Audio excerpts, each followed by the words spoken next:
नमस्कार। आप सभी का स्वागत है चर्चागंज के एक और एपिसोड में। जैसे कि आपने पहले के एपिसोड्स में देखा है कि भाई भूले भटके कोई ना कोई हमारे चर्चागंज में पहुंच ही जाता है। और जब वो मेहमान हमारे चर्चागंज आता है तो भाई हमसे बातें किए बिना जाना तो उसके लिए मुनासिब ही नहीं है। आज भी कुछ ऐसा ही हुआ। भाई इन भाई साहब की ट्रेन तो छूट गई। अब जो ट्रेन गई तो गई, अब ये फंस गए तो फंस गए, तो क्यों ना हम इनसे बातें करके इनका भी मन बहला लें और साथ में हमारा भी कुछ मन बहल जाए। तो आज जो हमारे साथ जुड़ने वाले हैं वो मेहमान बहुत ही ज्यादा खास है। इनका नाम है नवीन सोनी जी। और इनको आपने जरूर कहीं ना कहीं देखा होगा। जी हाँ, ये उनमें से है जिनको आप देख के बोलेंगे इनको मैंने देखा है कहीं, इनको मैं जानता हूं।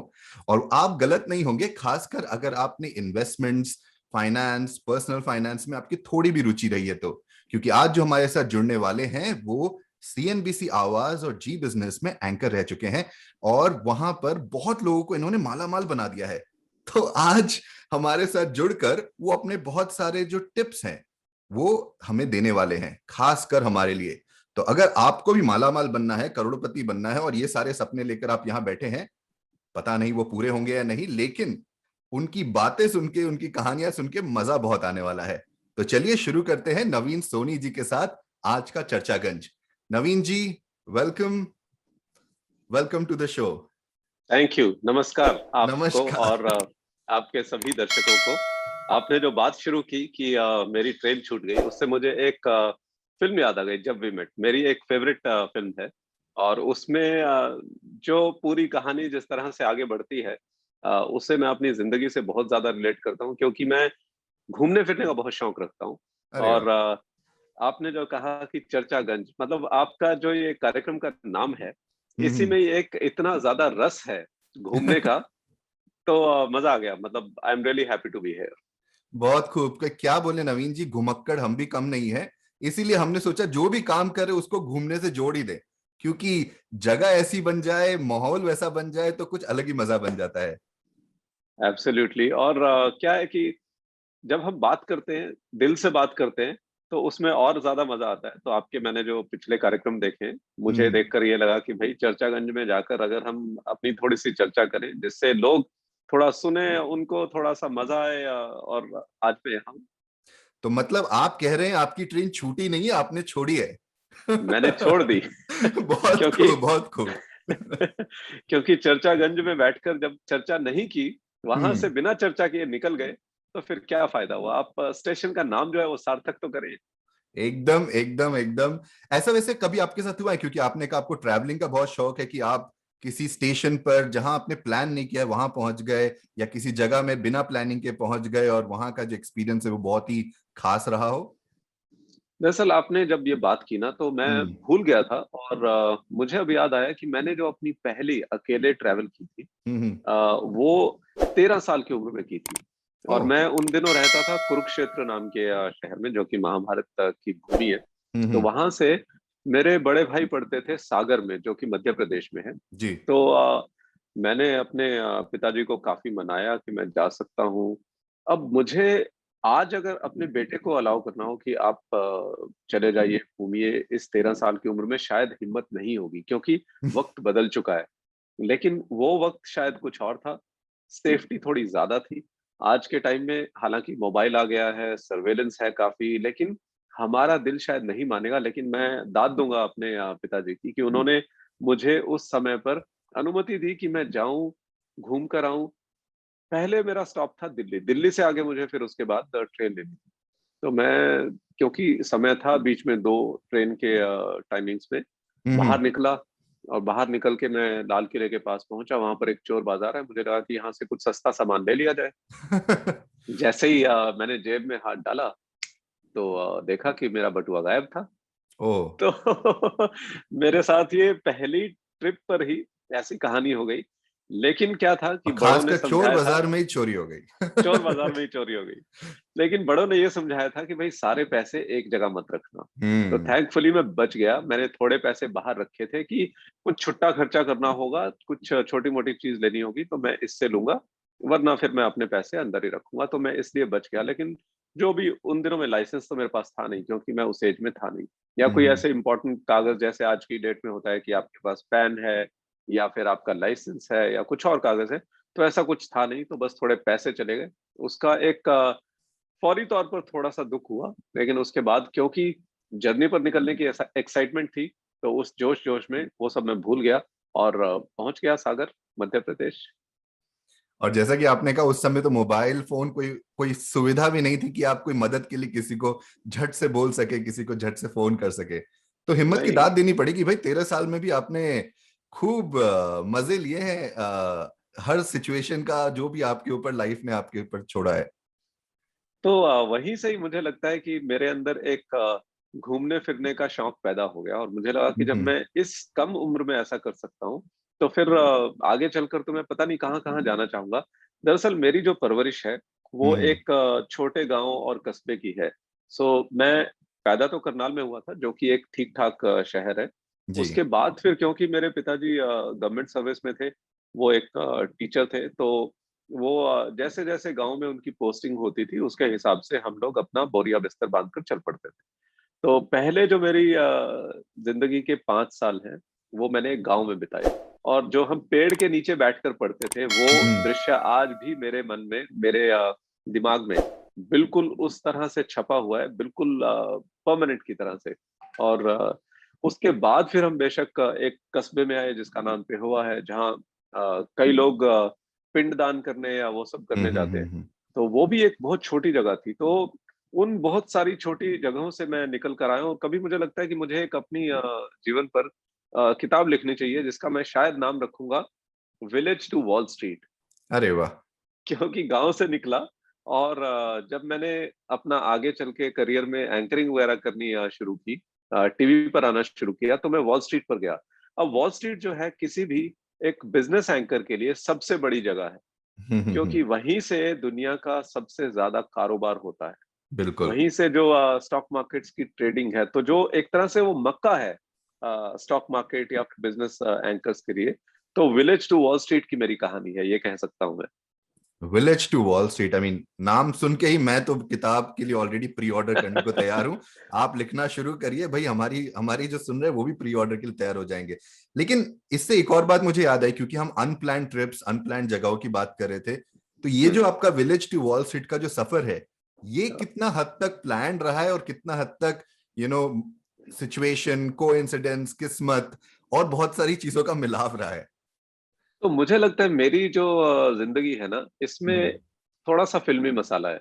अरे जब वाह। मैं गांव से निकलकर शहर में आया, हम्म। तो मैंने छठी कक्षा में एबीसी सीखी, और पहली से पांचवी तक मैंने अपना हिंदी में जो भी पढ़ाई थी, चाहे वो कोई भी विषय है, उसमें की। अब क्योंकि जब मैं छठी से सातवीं में आया, तो छठी में एबीसी सीखी, सातवीं में मुझे मेरे टीचर ने थप्पड़ लगाया। किस लिए? क्योंकि मैंने BALL नहीं लिखकर BOLL लिखा। मुझे लगा कि बॉल बोलते हैं तो शायद BOLL होगा। तो उसके बाद खैर जब मैंने थोड़ा सा और आगे बढ़ के अपना मीडियम चेंज किया, मेरे बड़े ब्रदर, उन्होंने कहा कि अब एक काम करो, टाइम आ गया है अब, क्योंकि आगे जाकर हो सकता है कि इंग्लिश मीडियम में पढ़कर फायदा होगा, तो हम्म। अपना मीडियम चेंज कर लो। जैसे ही मैंने मीडियम चेंज किया, तो वहां पर सब बच्चे पहले से सब कुछ सीख कर इंग्लिश में सभी सब्जेक्ट्स, टेंसेस वगैरह सीख कर तैयार थे, और हम्म। मैंने तो अभी एबीसी पढ़नी सीखी थी। ये तो मुझे जो, कौन से कक्षा या कौन से क्लास में रहे होंगे आप?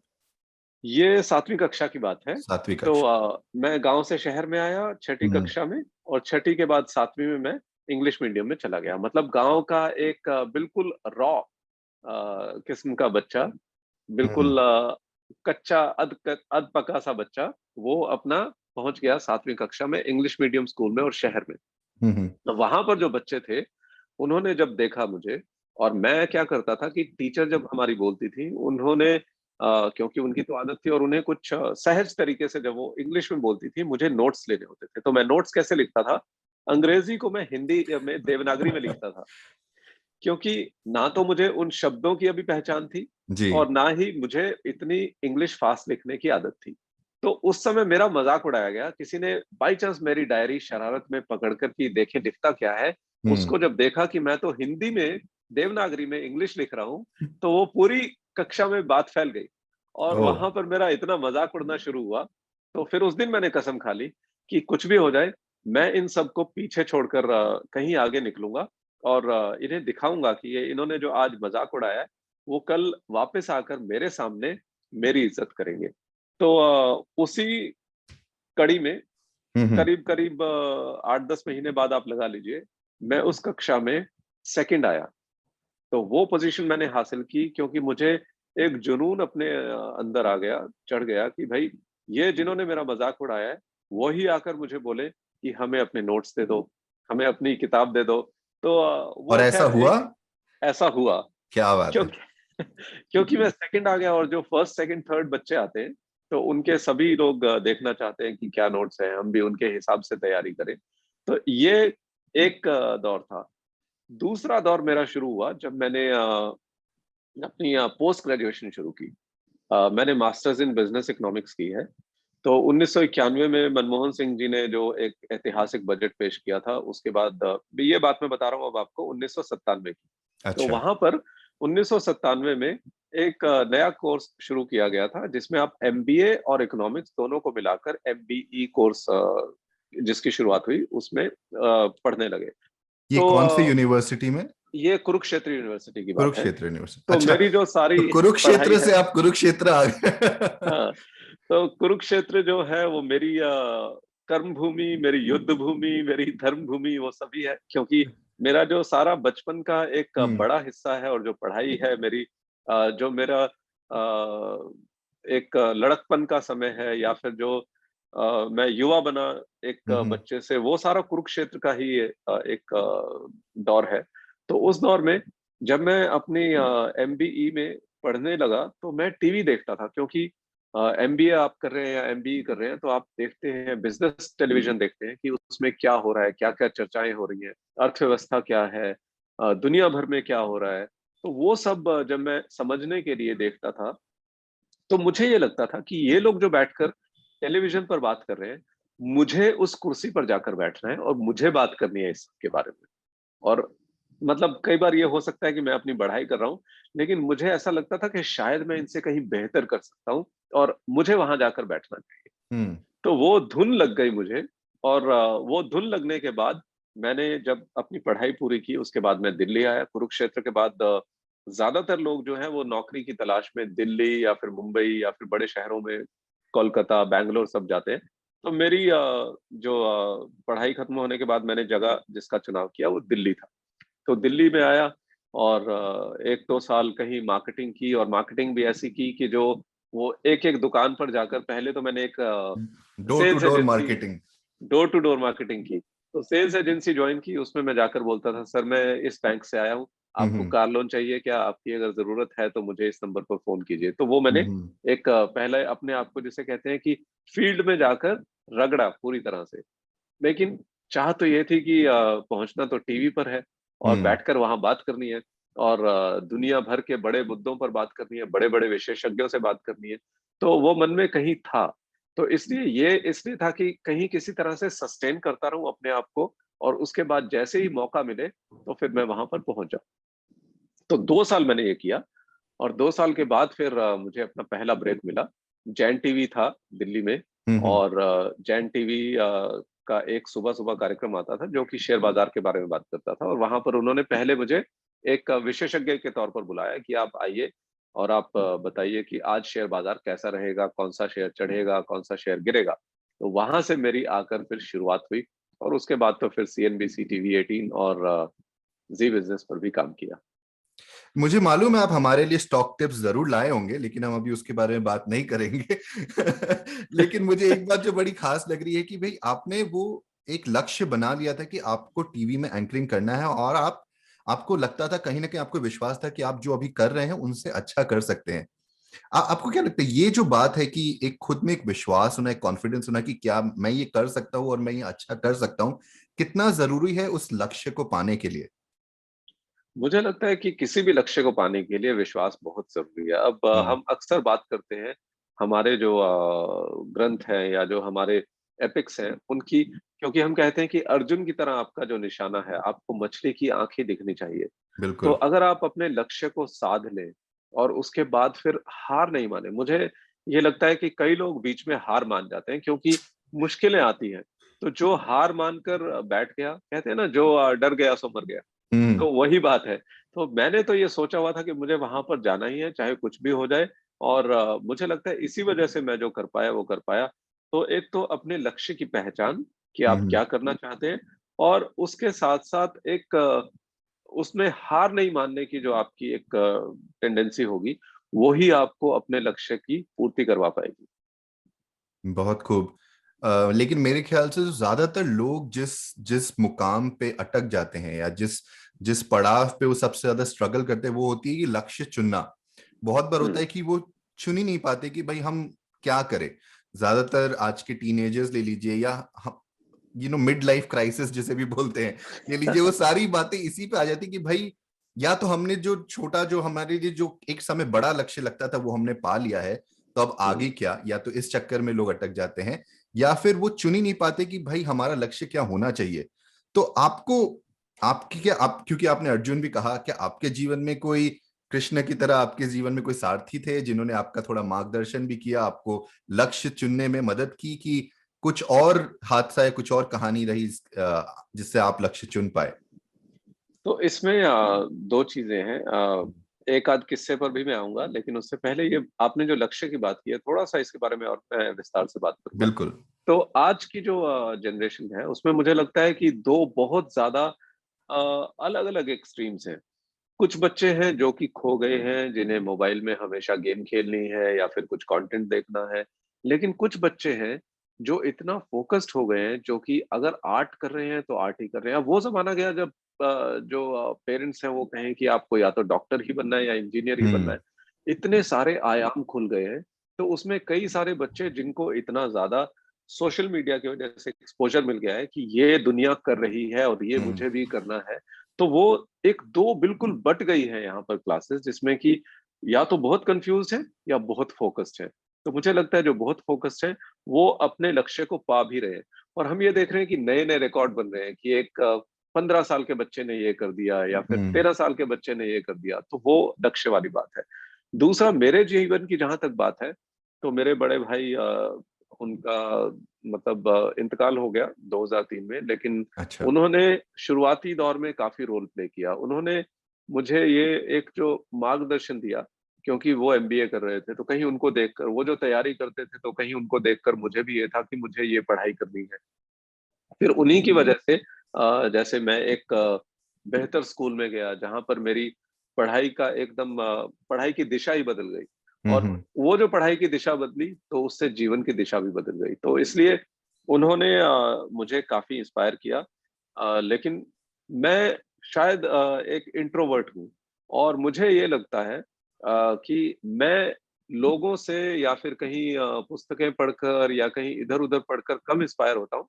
मैं अपने माइंड में दुनिया को ऑब्जर्व करके कि मुझे क्या करना है या क्या मुझे हासिल करना है, उसे देखकर अपना लक्ष्य बनाता हूँ।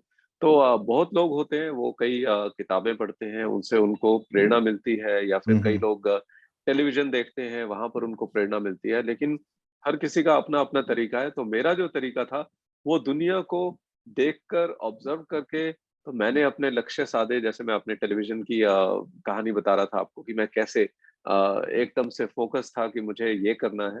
लेकिन इस तरह का कोई ऐसा मुझे व्यक्ति, अगर मैं कहूँ, ये ध्यान नहीं आता कि मुझे उसको देखकर लगाओ कि मुझे ये बनना है। तो उससे आपकी जो ओरिजिनैलिटी है, मुझे लगता है वो भी बरकरार रहती है। हम्म। और आप दुनिया को वो दे पाते हैं जो कभी हुआ नहीं हो पहले। और मेरे साथ एक और किस्सा हो गया था। जिस दिन मैंने सीएनबीसी टीवी 18 पर अपनी एंकरिंग शुरू की, पहला दिन था, बड़ा चैनल। उस समय पर दो ही चैनल थे, या तो डीडी न्यूज जो कि शेयर बाजार के बारे में बात करता था, या फिर सीएनबीसी टीवी 18। तो जब मैंने वहां पर अपनी एंकरिंग स्टार्ट की, जिस दिन, पहले दिन कुछ ग्लिच हो गया, और जिसकी वजह से मेरा चेहरा फ्रीज हो गया स्क्रीन पर। तो ओह माय मतलब गॉड। पहला दिन है, हाँ। इतने बड़े चैनल पर आधे घंटे के लिए पूरी दुनिया देख रही है उसे, पूरा शेयर बाजार देख रहा है, मेरा चेहरा फ्रीज हो गया। तो और ये पता नहीं पूरी वो तरह से लाइव है, पूरा शो? पूरी तरह से लाइव है। तो हम्म। जाने अनजाने मुझे वो फेम का आधा घंटा पहले ही दिन मिल गया। मुझे लग रहा है कि वो कहते हैं ना कि जब आप कुछ करना चाहें तो पूरी यूनिवर्स आपके साथ लग जाती है, तो वो पहले ही दिन इंस्टेंट फेम मुझे मिल गई। वो इंस्टेंट फेम, लेकिन आपको आज लग रहा होगा, उस दिन तो आपकी हालत खराब हो गई होगी, लग रहा होगा कब सब कितना खिल्ली उड़ाएंगे, कल से तो मेरा काम ही बंद, बोरिया बिस्तर बांधो चलो जैन टीवी। उस दिन खैर मतलब ये लग रहा था कि अभी शायद, क्योंकि स्टूडियो में जब आप बैठे होते हैं तो आपको किसी भी समय पर बोल दिया जाता है कि स्टैंड बाय, और 5 सेकंड में आपको शुरू करना है। तो ये लग रहा था कि कब शुरू होगा और कब मुझे दोबारा से ऑन एयर लाइव आना है, क्योंकि उसी चीज के लिए तो आप आए थे वहां पर। और जब जी। चेहरा आपका फ्रीज हो गया, एक तरह से वो देखा जाए तो फेम है, इंस्टेंट फेम, लेकिन आपको जो अपना शौकिया जो काम करना था।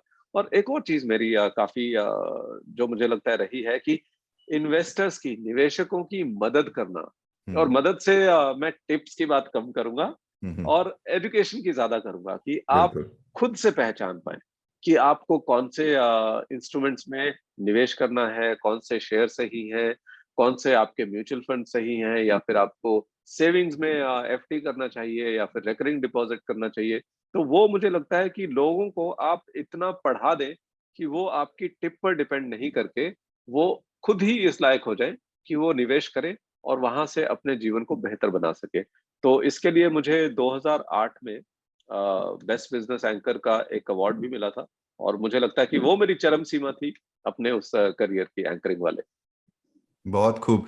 नहीं, ये तो मैंने देखा है कि, और सुना भी है कि भाई नवीन जी जब कुछ समझाते हैं तो ऐसा लगता है कि हमारा कोई दोस्त या हमारा कोई घर वाला ही हमसे बात कर रहा है, और बड़े ही प्यार से वो समझाते हैं। कोई आप रास्ता भटकने का कोई चांस नहीं छोड़ते, आप बोलते हैं कि भाई रास्ते में चलते चलो, इधर उधर की बातों पे ध्यान मत दो, अपना लक्ष्य साधो और बस आगे बढ़ते चलो।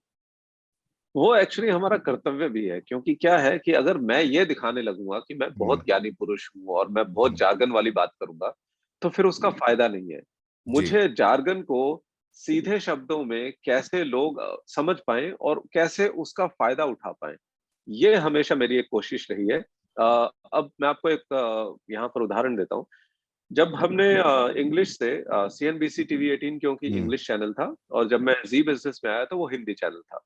तो अब हिंदी चैनल में आपको अगर नेट प्रॉफिट बोलना है तो आपके हम्म। पास जो एक टेक्निकल शब्दावली है वो है शुद्ध लाभ। लेकिन मुझे लगा कि शुद्ध लाभ को बहुत लोग एकदम से समझकर शायद रिलेट नहीं कर पाएंगे, तो हम्म। हमने एक शब्द का इस्तेमाल करना शुरू किया, मुनाफा। तो इसी तरह से हमने एक पूरी शब्दावली बनाई कि भाई ये शब्द हैं जिनका हम प्रयोग करेंगे, और ये आसान शब्द हैं, इनसे लोग आसानी से समझ पाएंगे, रिलेट कर हम्म। पाएंगे, बजाय कि इसके कि हम अपना जार्गन यूज करते रहे। एक और शब्द है, जैसे कि आप किसी स्टॉक में लॉन्ग गए, यानी इसका मतलब ये हुआ कि आपने कोई शेयर खरीदा। अब आम लोग जो हैं वो उसको सुनकर एकदम से समझ नहीं पाएंगे। तो हमने उस तरह की भाषा का हमेशा चुनाव करके प्रयोग करने की कोशिश की, जिससे कि लोग समझ पाए, जिससे कि लोग मतलब दिमाग नहीं लगाना पड़े उनको। मतलब अगर वो कहीं दूसरी जगह भी है, हमें देख नहीं रहे हैं, मान लीजिए कि उन्होंने टीवी चलाकर किचन में कुछ काम शुरू किया है, या फिर आप वो देखें कि पास में बाथरूम में है या फिर कुछ हम्म। और कर रहे हैं, तो दिमाग जहां नहीं लगाना पड़े, सुनकर ही आप वो बात समझ जाएं, ऐसी आपकी भाषा होनी चाहिए। और ये एज एन एंकर आपका कर्तव्य है। आपको एक्सपर्ट नहीं दिखना है, आप एक्सपर्ट को टीवी पर लाते हैं, उनकी बात हम्म। सुनानी है और उसे एक तरह से डीजार्गनाइज करके उन कठिन शब्दों को सीधा और आसान बनाकर जनता तक पहुंचाना है। तो ये मेरी हमेशा कोशिश रही है। बहुत खूब। और मेरे ख्याल से ये कोशिश ही सबसे ज्यादा जरूरी है, क्योंकि जैसा कि आपने कहा, टिप्स से ज्यादा एजुकेशन, तो जागरूकता ज्यादा जरूरी है। और अगर इंसान के समझ में ही नहीं आए तो फिर वो खुद कैसे, वो कहते हैं ना कि teach a man to fish rather then cook a fish for him.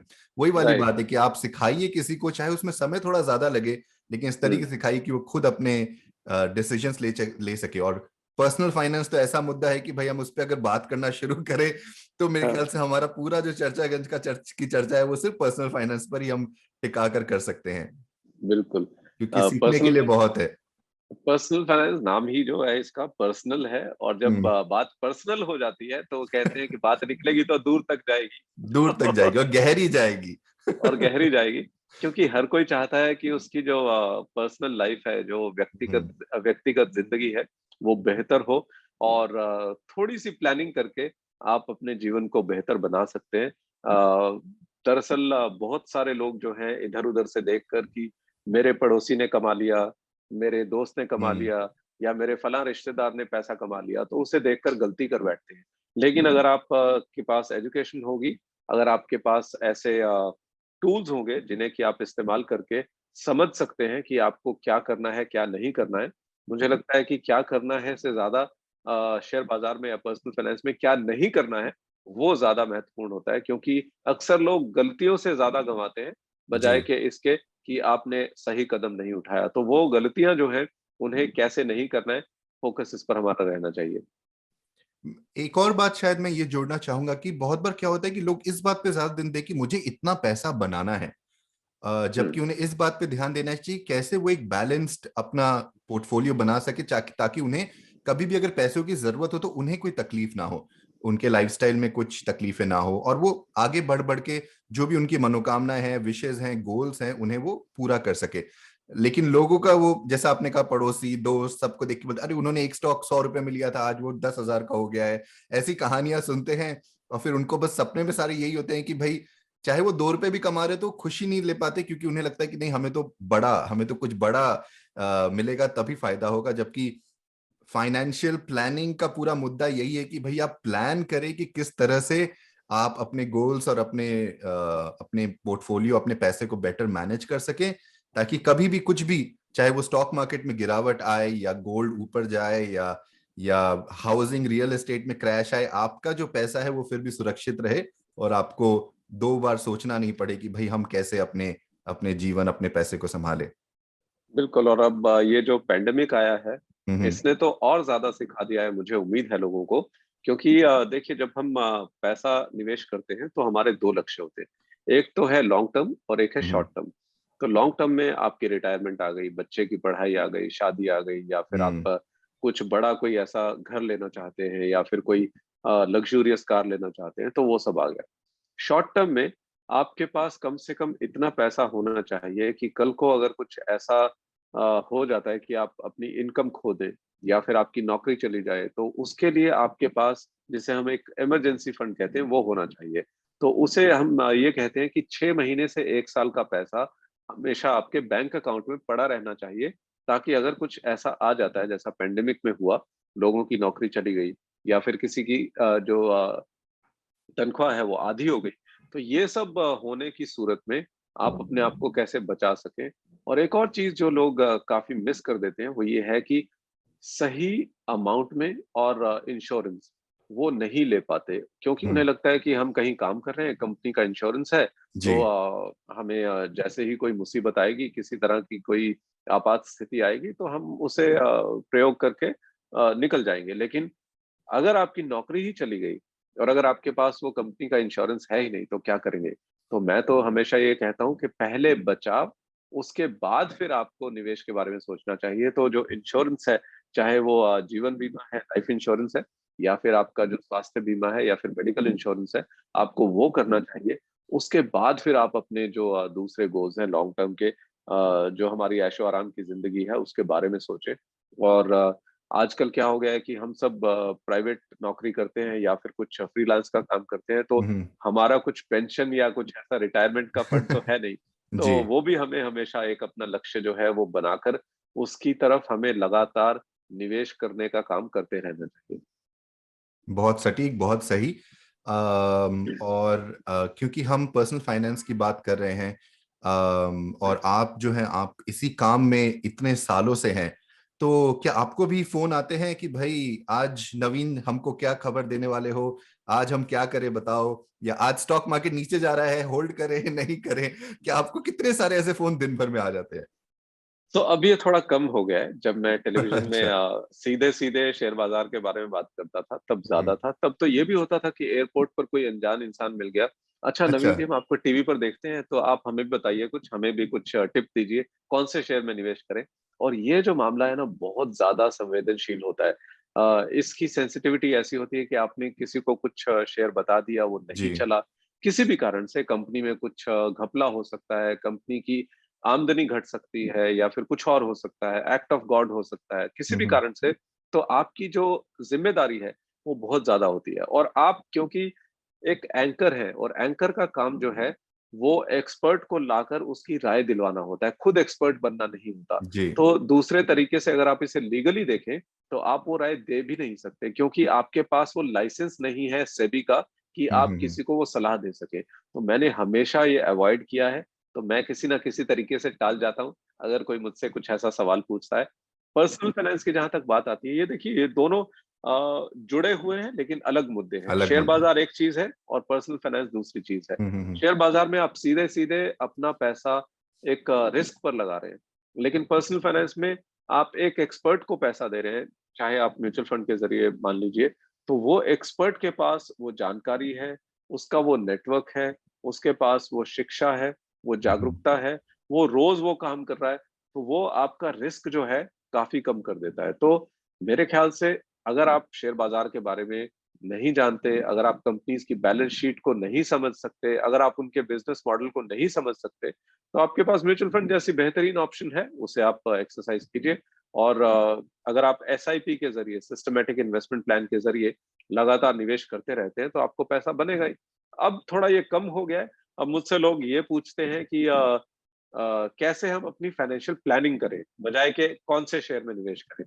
और वाह। वहां से भी अब मैं क्योंकि आगे बढ़ गया हूँ और मैंने ये जो ट्रैवल का अब अपना कंटेंट क्रिएट करना शुरू किया है, हम्म। तो अब ज्यादा लोग मुझे ये पूछते हैं कि हम घूमने कहाँ जाए। घूमने कहा जाए, या फिर लॉकडाउन कब खुलेगा? हाँ, वो भी है। क्योंकि पत्रकार के तौर पर उन्हें ये उम्मीद होती है कि आपके कुछ ऐसे सूत्र होंगे जो कि आपको जानकारी देंगे, या फिर आप इधर उधर से जानकारी इकट्ठा करके बताएंगे। तो मैंने एक आर्टिकल लिखा था, हम्म। जितने भी देश के हमारे स्टेट्स हैं, कौन से स्टेट की क्या रेगुलेशन है, क्या नियम है, अगर आप कोविड के दौरान ट्रैवल करना चाहते हैं। तो वो काफी आर्टिकल हिट हुआ था।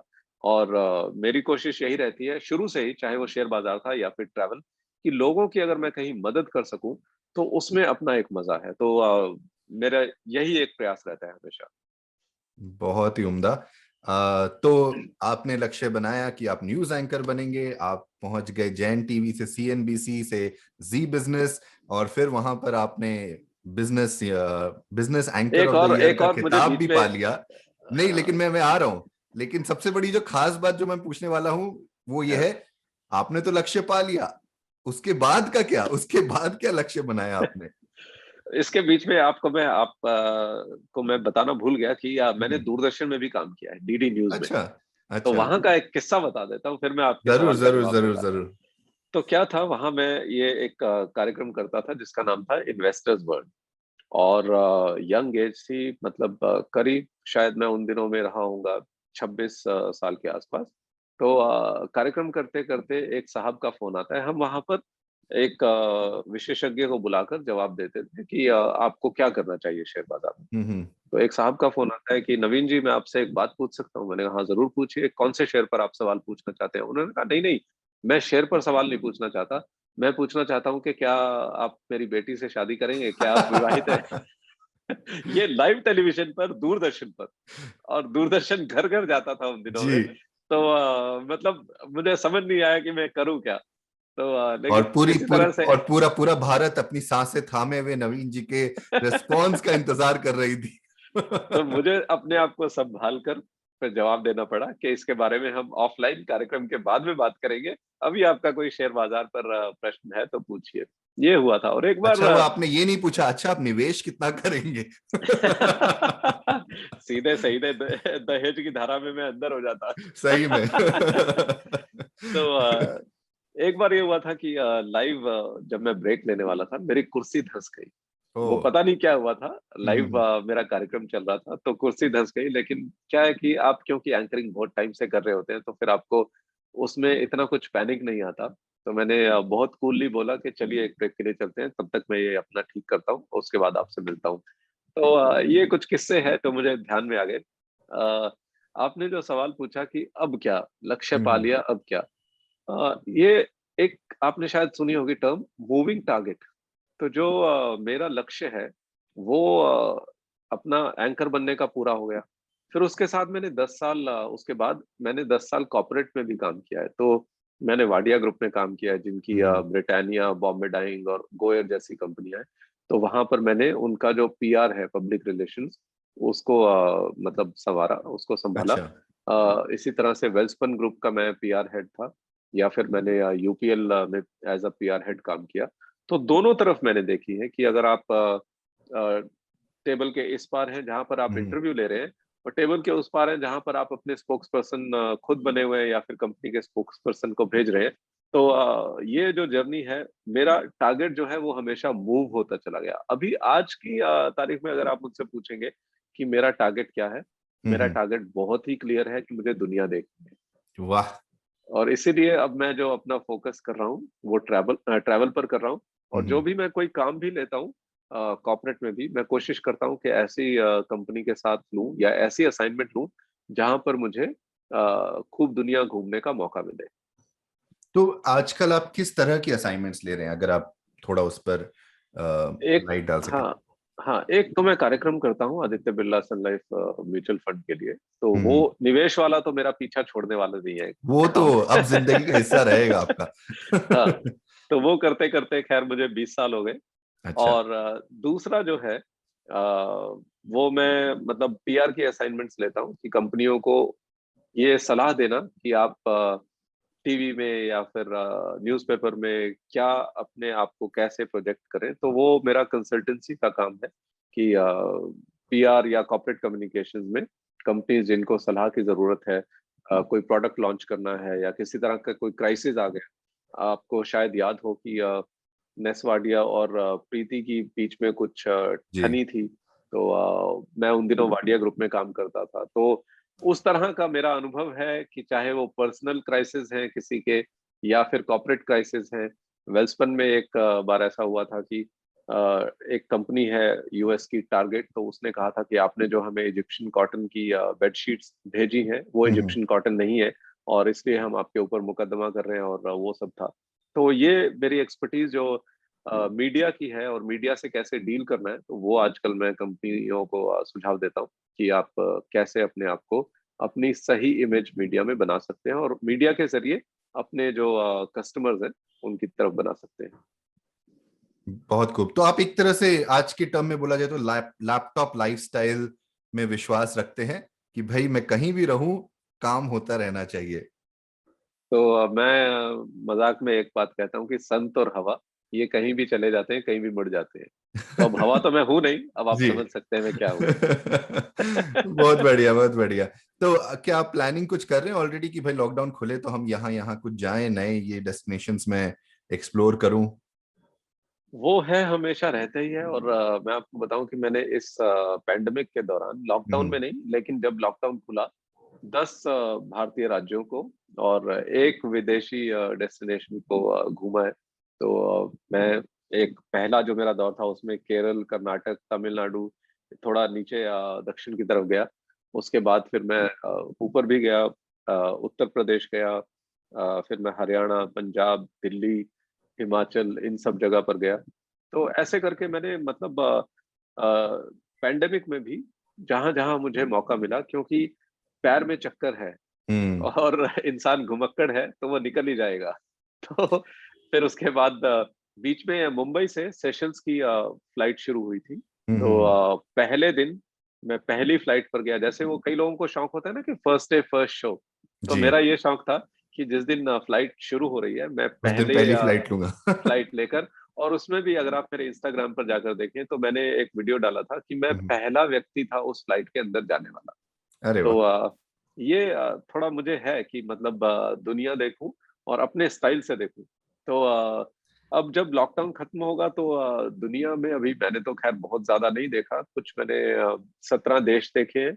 और भारत में करीब अभी 5 राज्य बचे हैं। तो वो पूरे करने हैं। क्योंकि अभी अगर बाहर नहीं जा पाएंगे तो अपना देश देखो जो भारत सरकार की मुहिम है उससे हम्म, जुड़ेंगे और हम्म, अपने देश को देखेंगे। बाकी जब भी विदेश जाने का मौका मिलेगा, क्योंकि विदेश जाकर आप बहुत कुछ सीखते हैं। वहाँ का जो एक कल्चर है, हमारे देश में भी हालांकि हर राज्य का अपना एक अपना एक। अलग कल्चर है, जी। अपनी संस्कृति है, अपनी भाषा है, अपना रहन सहन है, खाना भी बदलता है। तो वो भी अपने आप में एक बात है। और विदेशों में भी आपको घूमना चाहिए। ये मैं इस तरह से मानता हूँ कि आप घर का खाना खाते हैं तो आपको हम्म, रेस्टोरेंट में भी खाना खाना चाहिए बाहर जाकर। हम्म। तो जो रेस्टोरेंट है वो विदेश है, और घर का खाना जो हमारे घरेलू राज्य है, तो दोनों होने चाहिए। तो मेरा लक्ष्य तो ये है कि पूरी दुनिया जो है वो जितना जल्द से जल्द हो सके। अब उसके लिए थोड़ा पैसों वैसों की भी जरूरत पड़ती है, तो कहीं तो क्या होता है कि किसी टूरिज्म बोर्ड से कहीं बात हो जाती है, तो हम्म। उसके जरिए घूम लेते हैं। कभी अपने कुछ और तरीके बनाए हुए हैं, माइल्स जो क्रेडिट कार्ड से क्रेडिट इकट्ठे कार्ड। होकर टिकट बन जाती है, तो फिर ट्रैवल हैकिंग। Travel hack. तो वो भी दरअसल मैं एक ये भी लोगों को अपना ट्रेनिंग देता हूँ कि कैसे आप अपनी जॉब के साथ साथ हम्म। घूम सकते हैं या कंटेंट क्रिएटर बन सकते हैं। तो ये भी मेरा एक काम है। वैसे ये एक बात थी जो मैं आपके बारे में सबसे पहले जाना शायद। हम्म, मैंने आपको ट्रैवलर की तरह पहले जाना और न्यूज एंकर और निवेशक की तरह बाद में जाना। तो आपकी जो धारणा है, आपकी जो फीलिंग है, मैं इससे बहुत वाकिफ हूँ, क्योंकि इस साल मैंने भी जनवरी में मैं और मेरी वाइफ हम लोग गाड़ी लेके निकल गए कि भाई चलो देखें काम के साथ साथ क्या हम थोड़ा ट्रैवल भी कर सकते हैं। साल भर से ज्यादा कहीं जा नहीं पाए हैं, और हाँ, जैसा भाई पैरों में चक्के हैं, कहीं ना कहीं तो जाना है। तो हम बैंगलोर में उस समय थे, गाड़ी लेकर हैदराबाद के लिए निकले। सोचा एक हफ्ता रहेंगे, मन लग गया तो ठीक है, नहीं तो वापस आ जाएंगे। एक हम्म, हफ्ता के लिए निकले क्या, हम 2.5 महीने तक घूमे हैं। वाह, हमने बैंगलोर से लेकर नॉर्थ जब तक जा सकते थे जाते रहे। महाराष्ट्र, एमपी, आगरा, ओरछा, सारी जगह कवर करते हुए हम हम्म, मसूरी और ऋषिकेश तक पहुंच गए। और क्या बात फिर है। घूम कर राजस्थान, गुजरात होते हुए अभी गाड़ी मुंबई में ही पार्क है आपके शहर में। अरे वाह। वेट कर रही है कि कब ये लॉकडाउन खुले तो वो आगे का सफर तय कर सके। तो आज जैसा कि आपने कहा, हमारे देश में ही देखने के लिए और एक्सपीरियंस के लिए इतना कुछ है। हाँ, विदेश जाने का एक अलग एक्सपीरियंस है, एक अलग ही अनुभव है। खासकर अगर मैं अपनी चाइना का अनुभव आपको बताने लगूंगा तो अलग ही अलग ही किस्से बाहर निकल कर आएंगे। क्योंकि उस एक ट्रिप में जितना मैंने सीखा है शायद मैंने जिंदगी भर में कभी नहीं सीखा। लेकिन अपने देश में भी इतना कुछ है देखने के लिए, इतना कुछ है समझने के लिए कि अगर इंसान घूमना चाहे तो जगहों की कमी नहीं है, समय की कमी हो सकती है, पैसों की कमी हो सकती है, लेकिन कहाँ बिल्कुल। जाए उस बात की तो कभी कमी नहीं हो सकती।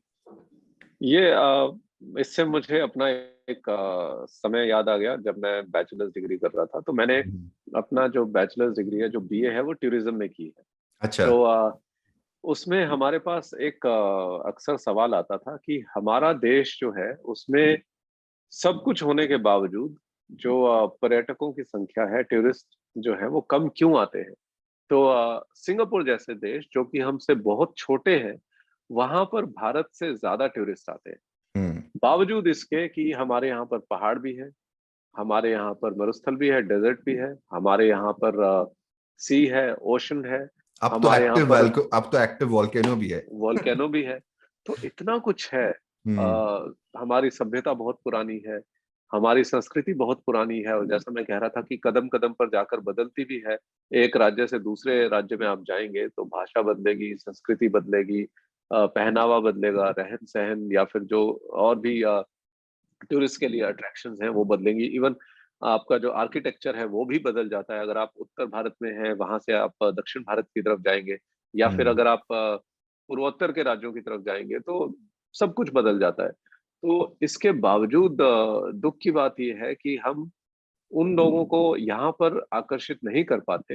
हालांकि पिछले 6-7 साल में ये जो वीजा ऑन अराइवल और वो सब स्कीम्स शुरू हुई है, उनसे काफी फर्क पड़ा है। लेकिन हमारे देश की अभी भी जो एक बाहर इमेज बनी हुई है, जी। अब किसी आप विदेशी से पूछिए कि आप भारत क्यों जाना चाहते हैं, तो कोई ये नहीं कहेगा कि भारत बहुत आकर्षक है, बहुत अच्छा दिखता है। वो ये कहेगा कि मुझे सांप सपेरे देखने हैं, हम्म। या ताजमहल कहेगा ज्यादा से ज्यादा आप ले लीजिए तो, क्योंकि वो एक 7 वंडर्स ऑफ द वर्ल्ड है, दुनिया के 7 अजूबे जो है उनमें से एक है, 8 अजूबों में से एक है। तो हम अपने आप को सही तरीके से दुनिया के सामने रख ही नहीं पाए, ये दुख की बात है। हमारे यहाँ अब थोड़ा बहुत जो अवेयरनेस है, केरल में अगर आप पूछेंगे तो वो कहेंगे कि हम मसाज करवाने जा रहे हैं, जी। बैक वाटर्स हैं। लेकिन कई ऐसे राज्य हैं जो कि अभी भी बहुत अच्छे होने के बावजूद उनकी नजर में नहीं आ पाए, पर्यटकों की नजर में। तो अब सोशल मीडिया का जमाना है, लेकिन उससे ये हो गया है कि सोशल मीडिया के जरिए, क्योंकि लोग अलग अलग तस्वीरें खींच के वहां पर डालते हैं, तो विदेशी लोग भी जुड़ सकते हैं, देखते हैं। तो वो समय के साथ साथ जो हमारी इमेज है वो बदल रही है। लेकिन मुझे लगता है उसमें अभी और काम बहुत करना पड़ेगा। दूसरा एक मुझे लगता है सेफ्टी का जो मुद्दा है। अभी हम्म। मैं कल एक चर्चा में हिस्सा ले रहा था, तो वहां पर एक महिला ने कहा कि भारत कितना सेफ है अकेली महिला के लिए आकर घूमने के लिए। ये तो तो उस ये समय में सवाल तो शायद हर ट्रैवल कॉन्फ्रेंस, हर ट्रैवल फोरम, सब जगह आपको ये एक सवाल जरूर मिल जाएगा। हाँ, तो ये दुर्भाग्य की बात है जी। कि हमें इस सवाल को भी झेलना पड़ता है। लेकिन ये सच्चाई की वजह से, ऐसा नहीं है हम्म। कि कहते हैं ना कि धुआं निकला है तो आग कहीं लगी होगी। तो बिल्कुल। अब वो आग कितनी बुझने वाली है वो एक अलग बात है। धीरे धीरे करके जैसे जैसे हम लोग शिक्षित होंगे, अब हम लोग अनपढ़ नहीं रहे लेकिन शिक्षित शायद अभी भी नहीं हो पाए, हमारी जो एक बड़ी पॉपुलेशन है। तो जनसंख्या जैसे जैसे हमारी धीरे धीरे करके पढ़ने लगेगी, पढ़ के ये समझने लगेगी कि हमारे देश की जो इज्जत है वो सर्वोपरि है। अतिथि देवो भव का भारत सरकार ने हम्म। एक जो शुरू किया था, हम्म। उससे शायद कुछ फर्क पड़ा होगा। पर ये जो सेफ्टी है ये, क्योंकि इंसान अपनी सुरक्षा को सबसे ऊपर रखता है। बिल्कुल। उसे कुछ देखने की ललक है या कुछ नई चीज देखनी है या कुछ अनुभव करने हैं उसे। भारत जो है उसमें स्पिरिचुअल जर्नी भी काफी लोग करना चाहते हैं। लेकिन अगर आप देखें, एक जूलिया रॉबर्ट्स की फिल्म थी ईट प्रे ईट प्रे लव, जो लव। कि भारत में शूट हुई है, लेकिन भारत का क्या हिस्सा उसमें दिखाया गया है? कोई ऐसा भारत का हिस्सा नहीं है कि जिसे देखकर आप एक आप बोले भारतीय कि होने हमको के जाना नाते, है। जी। हम एक भारतीय होने के नाते बहुत ही गर्व महसूस करें। उसमें ये लगता है कि हाँ, एक धूल भरा शहर जिसमें कि हम्म। बहुत ही अनपढ़ किस्म के लोग या फिर बहुत ही अजीब किस्म के लोग। तो यही अभी भी भारत की बाहर इमेज बनाने की कोशिश की जा रही है। अब जिस फिल्म को ऑस्कर मिला, slum slum dog dog millionaire. Millionaire, same. उसमें भारत की क्या छवि है? बिल्कुल। तो इसके लिए कहीं हम भी खुद जिम्मेदार हैं, और विदेशी जो हैं उनके लिए तो क्या है, नॉवेल्टी है। अब आप ये सोचिए कि भारत जब वो आते हैं, वो एक स्लम टूर करना चाहते हैं। हम्म। वो झुग्गी झोपड़ी देखना चाहते हैं कि वहां पर कैसा जीवन है। क्योंकि हमने झुग्गी झोपड़ी बनने और बसने और रहने दी है, तो उनके लिए एक वो देखने की अपॉर्चुनिटी है। अगर ये चीज होती ही नहीं, उनको वो नॉवेल्टी यहाँ मिलेगी नहीं, तो उसका प्रसार भी नहीं होगा। लेकिन हम उस चीज को सुधार नहीं पा रहे, उस चीज को समाप्त नहीं कर पा रहे। तो उनके लिए वो एक भारत की जो इमेज है वैसी ही बाहर ले जाकर दिखाने की अपॉर्चुनिटी है। तो ये अब देखते हैं, दुर्भाग्य है, लेकिन बहुत कुछ पॉजिटिव भी है। तो जैसा कहा जाता है कि आप पॉजिटिव की तरफ देखिए और नेगेटिव जो है उसको सुधारने की कोशिश करते रहिए। नहीं, बिल्कुल। और ये जो सारी बातें आपने की, मुझे लगता है कि सबसे पहले ये रिस्पॉन्सिबिलिटी हमारे ऊपर ही आती है कि भाई हम अपना देश घूमें, हम या अपने जगह, अपने शहरों को अहमियत दे कि भाई हाँ, ये घूमने लायक है। क्योंकि कितनी बार आप लोगों से पूछेंगे, बोलेंगे कि भाई हम असम जा रहे हैं घूमने के लिए, तो बोले वहां क्या रखा है? अरे वहां तो कुछ भी नहीं है। जबकि ज्यादातर लोग कभी नॉर्थ ईस्ट गए भी नहीं हैं। असम से, बिल्कुल। असम तो छोड़िए। दूसरा सेफ्टी की बात आती है, तो वो भी, उसमें भी यही आती है कि अगर हम ही नहीं महसूस करते हैं कि हमें अपना देश सेफ बनाना है, और इतना सेफ कि हम अपने अपने घर में अपनी बहू बेटी, अपने बहनों को कहीं भी घूमने की सुझाव दे सके, उसको ध्यान रख सके, वो एक एजुकेशन की बात करें, अगर वो रेस्पॉन्सिबिलिटी हम ही नहीं लेते, तो हम्म। फिर हम दूसरों का ये सवाल का जवाब कैसे देंगे? कोई हमसे पूछेगा तो हम यही बोलेंगे कि हाँ, मतलब कि ज्यादा सेफ नहीं है, हम भी अपने घर से लोगों को नहीं भेज सकते। बिल्कुल। जबकि ऐसा नहीं है कि सब बुरे हैं। हाँ, वारदातें होती हैं और लगभग हर देश में ही क्राइम है। हम्म। लेकिन आप अगर खुद ही अपने घर पे भी वैसे ही कीचड़ उठा ले, बोले कि हाँ नहीं है, हम भी सेफ्टी नहीं रखना चाहते, मुद्दे हैं, मत आइए, मुश्किल हो सकता है, आपकी तबीयत खराब हो जाएगी वगैरह वगैरह वगैरह, तो फिर आप कैसे, जो अगर हम खुद ही उस बारे में रिस्पॉन्सिबिलिटी नहीं लेंगे तो नहीं होंगे। और तीसरा जो सबसे बड़ा मुश्किल है कि हमारे लिए भी आज भी विदेश जाना सबसे ज्यादा जरूरी है। मतलब कि कोई, अगर मुझे याद है कि जब मैं पहली बार अपनी नौकरी से यूएस गया था, तो मेरे घर वालों के लिए बहुत बड़ी बात हो गई थी कि भाई हम्म। शायद ये इतना अच्छा काम कर रही है, कंपनी इसको यूएसए भेज रही है। मतलब उससे पहले और जहां भी गया वो मैटर नहीं करता, कि वह यूएस जाके आ गए। और कल ही की बात है कि मेरे पिताजी ने मुझसे कहा, कोई यूट्यूब वीडियो देखकर, आजकल हमारी सारी बातें यूट्यूब से रिलेटेड होती है, वो कोई वीडियो देखते हैं और मुझसे सवाल पूछते हैं। तो कल ही उन्होंने पूछा, पीयूष, अमेरिका में भी गरीब लोग हैं? तो तो एक जो धारणा है जो हमारी, कि भी हमारे स्लम्स है, हमारी झोपड़ियां हैं और लोग उसे देखने आते हैं, वो कुछ हद तक हमारी भी बनाए हुए हैं। क्योंकि हमें लगता है कि ये सारी चीजें हमारे पास ही है, इसीलिए लोग देखने आते हैं। और बाहर तो गरीब और है ही नहीं। और और हमारा स्वार्थ भी है, जिन लोगों ने यहाँ पर ऐसे टूर शुरू किए बिल्कुल। स्लम के, तो वो अपने स्वार्थ में पैसा बनाने के चक्कर में शुरू किए। अब उस पर उसका देश की जो इमेज है उस पर क्या असर पड़ रहा है उन्हें उससे कोई मतलब नहीं उधर है। से फर्क नहीं वो पड़ता। पैसा कमा रहे हैं। लेकिन मैंने कुछ लोगों को, मैंने इसमें एक दोहरी सोच ये भी है कि मैंने कुछ लोगों को देखा है कि भैया अब थोड़ा वो दो जो वो चाहते हैं, थोड़ा वो दो जो हम दिखाना चाहते हैं। तो बहुत सारे मैंने टूर ऑपरेटर्स को भी देखा है कि भाई अच्छा ठीक है, वो स्लम के बहाने शायद आएंगे, लेकिन हम उसको फिर हाँ, दूसरा दूसरा तरफ भी दिखाएंगे कि भाई इंडिया बहुत डेवलप भी है, उसमें ऐसा कल्चर भी है, राजस्थान लेके जाएंगे, पैलेसेस दिखाएंगे, मतलब अलग अलग चीजें भी दिखाएंगे, ताकि वो जो वापस बाहर जाए तो शायद वो सिर्फ यही परसेप्शन को दोबारा पुश ना करे, और भी चीजों के बारे में बात कर सके। क्या है कि ये जो डेवलपमेंट की हम बात करते हैं, हम्म। हम अपने आप को थोड़ा पॉजिटिव रखने की कोशिश करते हैं, लेकिन क्या है कि वो यहाँ पर विकास देखने नहीं आते, डेवलपमेंट जी। देखने नहीं आते, क्योंकि उनके यहाँ पर जो विकास है वो कहीं गुना आगे है। आगे हैं। तो आप साफ सफाई की मान लीजिए, बात ले लीजिए, तो यहाँ की जो सबसे साफ और सुंदर जगह होगी वो वहां की साफ और सुंदर जगह से कम साफ होगी। तो इसलिए वो साफ सफाई तो देखने नहीं आ रहे, बिल्कुल। वो देखने आ रहे हैं जो वहां पर नहीं है। हम्म। और वहां पर क्या नहीं है? जो हमारी संस्कृति है, जिसमें संस्कृत। हमारे राजस्थान की आपने बात, हम्म। या फिर खजुराहो की बात ले लीजिए, या ताजमहल की बात ले लीजिए, या फिर हमारे दक्षिण के इतने सुंदर मंदिर हैं, और उसके साथ साथ गंदगी भी है ही। तो बिल्कुल। वो चीज देखने आएंगे जो कि उनके यहाँ पर नहीं है। तो जो हम्म। विकास है या जो साफ सफाई है वो तो उनके यहाँ पर पहले से है और हम्म। ज्यादा है।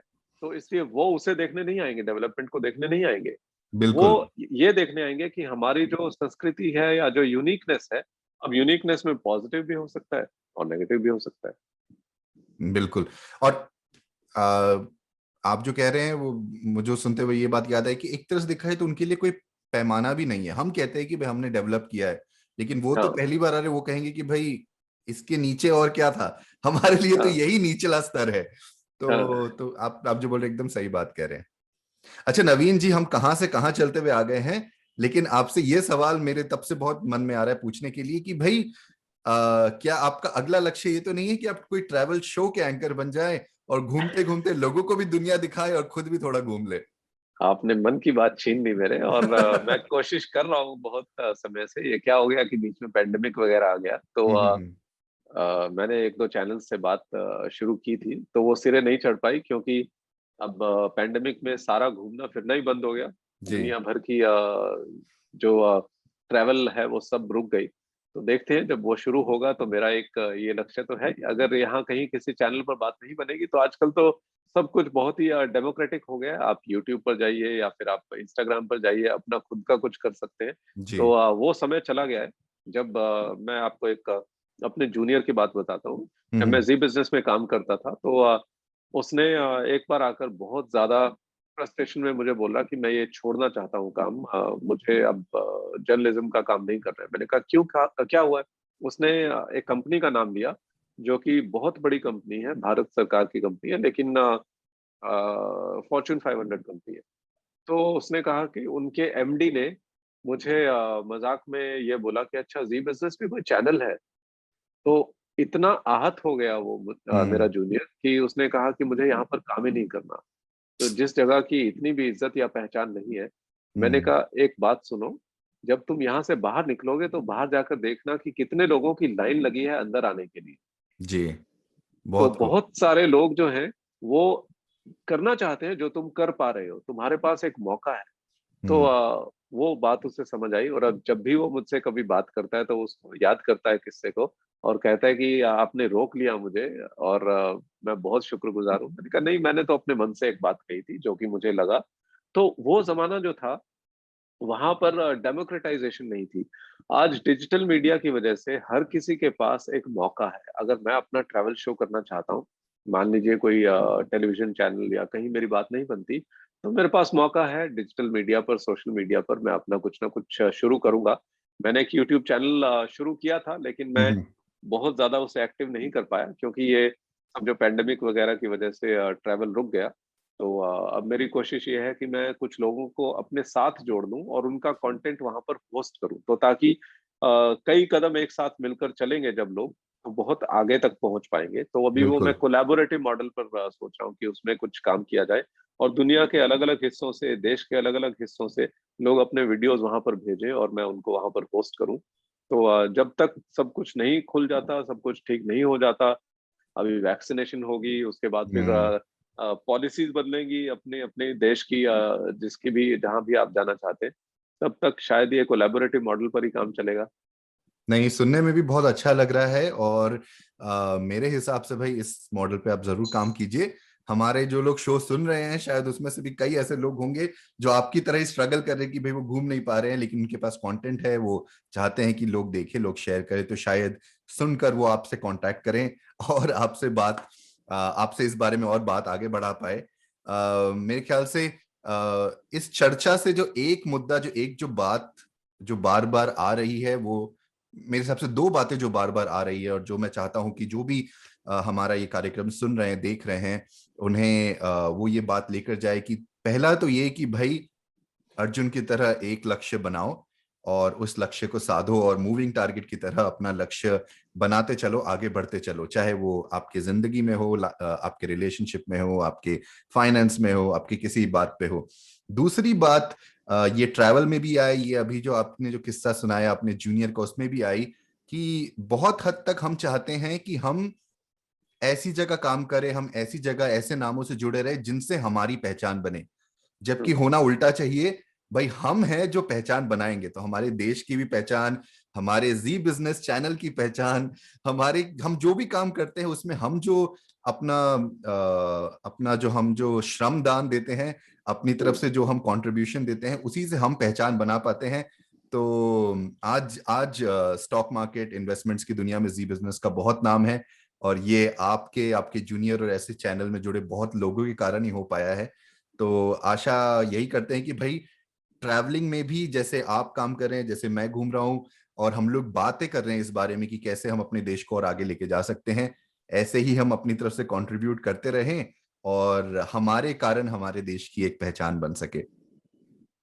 बिल्कुल। और मुझे एक बात याद आ गई, अक्सर जो कहा जाता है कि ये मत पूछिए कि इस देश ने आपको क्या दिया, ये हम्म। बताइए कि आपने इस देश को क्या दिया। तो बहुत वो खूब, बिल्कुल। इस बात का जो पूरा आपने कहा निचोड़ है, और मैं इस बारे में बहुत फर्मली बिलीव करता हूँ। देखिए, तकलीफें सब जगह हैं, सब देशों में, हम्म। कोई भी चीज परफेक्ट नहीं होती, चाहे वो इंसान है या देश है। अब कई बार जब हमारा जो समय है वो अच्छा नहीं चल रहा होता, तो हमारी सोच नकारात्मक बन जाती है। हम सोचते हैं कि हमने इस देश में इतना टैक्स दिया, हमें क्या मिला।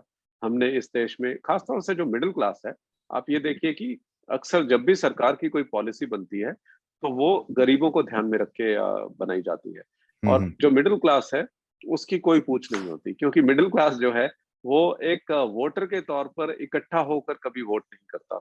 वो बंट कर वोट करता है, वो जाति पाति में बंटता है, वो हम्म। अपने रीजन में बंटता है। तो वो एक वोट नहीं है। तो लोग निराश होते हैं अपनी ही गलती की वजह से, क्योंकि वो खुद बटे हुए हैं, खुद एक एंटिटी के तौर पर काम नहीं करते, एकजुट होकर काम नहीं करते। तो कहने का मतलब यह है कि जो नकारात्मकता है वो कई बार हमारे हालात की वजह से आ जाती है, लेकिन फिर जैसे ही हमें कुछ काम मिल जाता है, जैसे ही हमारे हालात सुधरते हैं, तो हमें लगता है कि इस देश से बढ़िया कोई है ही नहीं। तो पॉजिटिव रहना एक बहुत बड़ी और बहुत जरूरी चीज है। हालात बदलते हैं, वक्त बदलता है। कहते हैं कि हर रात की सुबह होती है। तो वो अगर आप किसी मुश्किल वक्त से इस वक्त गुजर रहे हैं, ये खास तौर से पेंडेमिक की वजह से, तो मेरा आपसे यही मैसेज है कि हौसला मत छोड़िए। और ये देखिए कि आप किस तरह से, जब तक आपका समय सही नहीं हो जाता, ऐसी चीजें कर सकते हैं जिसमें कि आप सोसाइटी में या देश में कुछ योगदान कर सकते हैं।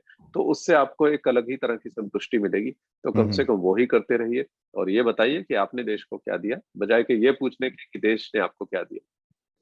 बहुत खूब, बहुत खूब। मेरे हिसाब से ये एक अच्छा मोड़ है हमारी अनस्टॉपेबल चर्चा को थोड़ा देर थोड़ा रोकने का। और जाते जाते, क्योंकि आपने जब वी मेट से ही हमारा ये कार्यक्रम शुरू किया था, मैं कहूंगा, मैं उसी फिल्म की एक लाइन दोहराना चाहूंगा जरूर। कि जब कोई इंसान कोई चीज रियल में, एक्चुअल में चाहता है, तो वो उसे मिल ही जाता है। बिल्कुल। ये मेरे दिमाग में छपी हुई है लाइन। और अब मैं अगर अपनी पुरानी सभी चीजें सोचूं कि मैंने क्या किया, क्या बनना चाहा और क्या बन गया, तो मैं इससे पूरी तरह से रिलेट करता हूँ। और इसमें मतलब अगर आप चाहें तो इसे सामने लिख कर रख लीजिए और ये आपको प्रेरित करती रहेगी बात। थैंक यू नवीन जी। इसी के साथ बहुत बहुत शुक्रिया कि आप हमारे साथ जुड़े, हमारे साथ इस चर्चा गंज का हिस्सा बने। और लग रहा है आपकी ट्रेन के साथ ट्रेन का समय भी हो ही गया है, तो आपको इस बार हम ट्रेन छोड़ने नहीं देंगे, आपको आराम से बैठाकर आगे की सफर में रवाना करेंगे। थैंक यू बहुत सो बहुत मच शुक्रिया हमारे साथ आपका भी। जुड़ने के लिए।